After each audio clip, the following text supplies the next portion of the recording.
Hi guys, what's up? Today I'm here to talk about Mockingjay Part 1, which is the first part of the third Hunger Games movie that came out last week. There will be spoilers in this video, so if you haven't seen either the movie or read the books, I would highly recommend holding off on watching this video until you have either seen the movie, read the books, or decided that you don't care if you get spoilers, because I don't want to be the person who ruins it for you, because I would feel bad and that would just be unfortunate. So I honestly really enjoyed the Mockingjay movie, and Mockingjay out of the Hunger Games trilogy was probably my least favorite book, surely because of the content and the events that happen in the book. So I was really anxious going into this movie. Catching Fire is definitely my favorite one out of the trilogy thus far, with Mockingjay in a close second place, and the only reason I say that is because some of the elements of the book were so heartbreaking to me, and I was really upset that they were part of the series, that Catching Fire just instantly becomes first over Mockingjay. That being said, I really did enjoy the movie. I thought there were several aspects that were very interesting when comparing them from the book to the movie, so I thought we should talk about that, and here are my opinions. So the first thing we notice when we start watching Mockingjay Part 1 is that we are no longer in the Hunger Games anymore.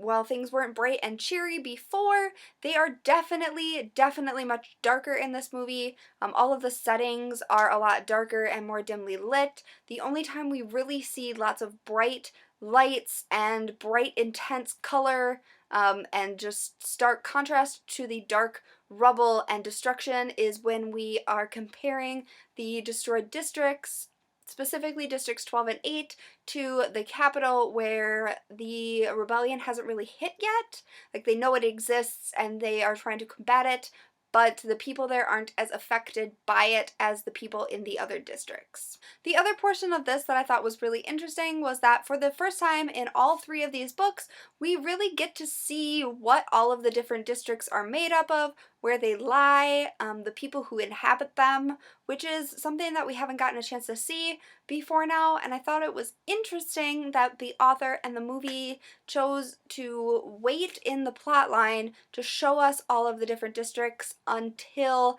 the final kind of chapters of this plot.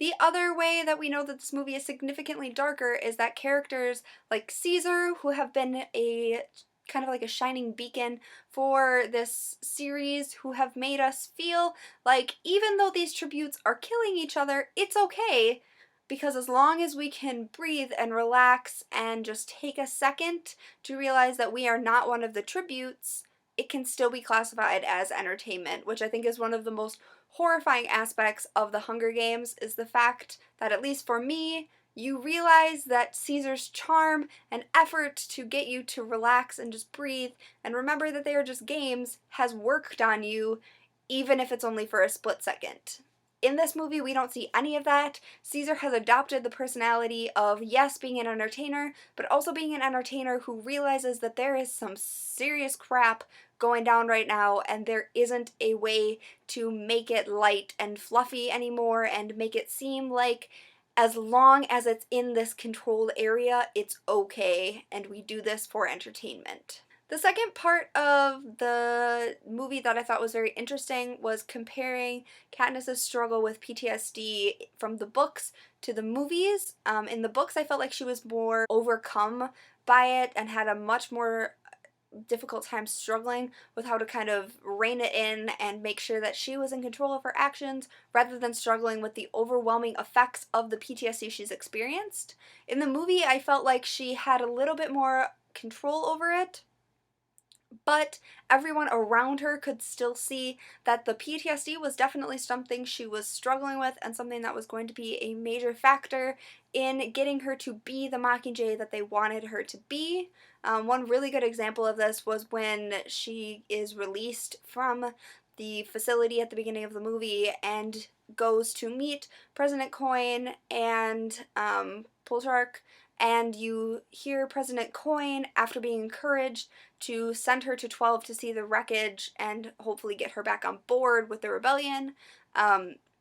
Coin calls her a victim of the games and says that if they send her to District 12 to see this wreckage, she is so incredibly damaged that she will not survive seeing the wreckage that has occurred there and the destruction and death and overall just incredible horrific scene that has become District 12. I thought it was very interesting in this movie that President Coin was painted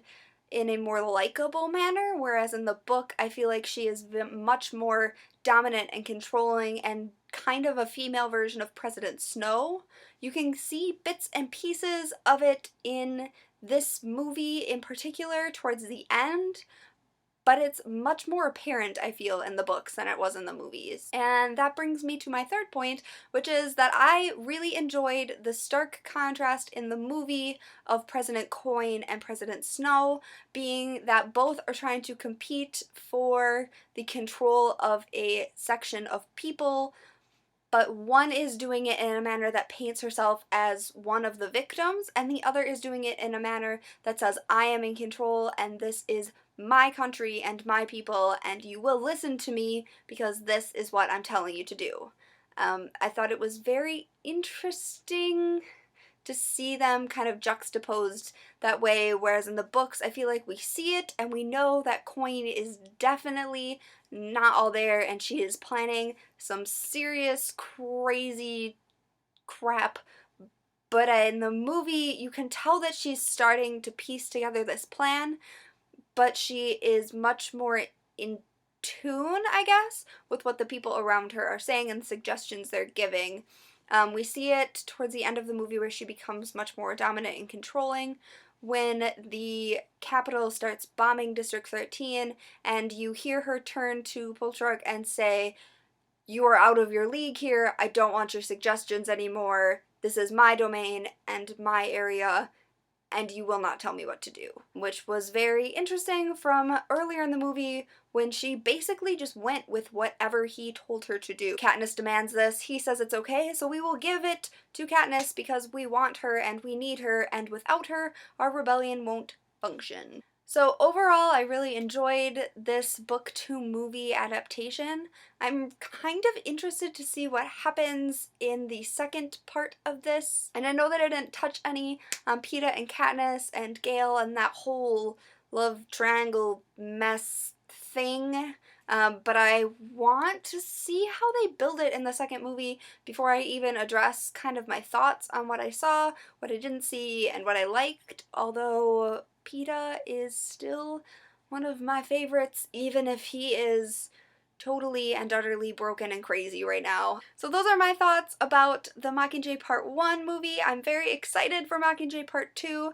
and next year when it comes out you can definitely expect another one of these lovely reviews. If you liked this review and would like to see more of them, please let me know down in the comments below. I'd also love to hear your thoughts about